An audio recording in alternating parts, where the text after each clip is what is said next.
తెలంగాణలో పలువురు నేతలు, అధికారులకు భద్రత కుదింపు. సో, ఇప్పుడే మనం చూసుకున్నట్లయితే తెలంగాణలో పలువురు రాజకీయ నేతలు, పోలీసులు, విశ్రాంత అధికారులకు భద్రతను కుదించారు. మావోయిస్ట్ ఫ్రీ తెలంగాణ ఏర్పడటంతో భద్రతను రాష్ట్ర ప్రభుత్వం తగ్గించింది.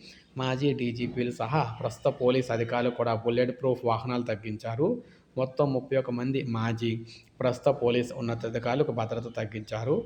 ఎస్కాట్ వాహనాలను డీజీపీ సివి ఆనంద్ సరెండర్ చేశారు. మాజీ డీజీపీలకు కూడా ఎస్కాట్ వాహనాలను తీసేశారు. పలువురు నేతలు, పోలీసులు, అధికారులు గన్‌మ్యాన్ల సంఖ్యనైతే తగ్గించారనమాట. సో, ఈ నేపథ్యంలో మనం చూసుకుంటే కీలక అధికారులు, ఉద్యోగులందరికీ కూడా సో, మనకు మొత్తం మీద చూసుకున్నట్లయితే రాష్ట్ర ప్రభుత్వం వారికి భద్రతనైతే తీసేయడం అయితే జరిగిందనమాట. సో, ఇప్పుడే మనకు అప్డేట్ అయితే వచ్చింది. ఒక లైక్ చేయండి, సబ్స్క్రైబ్ చేసుకోండి. ఇలాగే లేటెస్ట్ అప్డేట్స్ అన్నీ అందిస్తూ ఉంటాను మీకు మన ఛానల్ ద్వారా ప్రతి అప్డేట్ కూడా.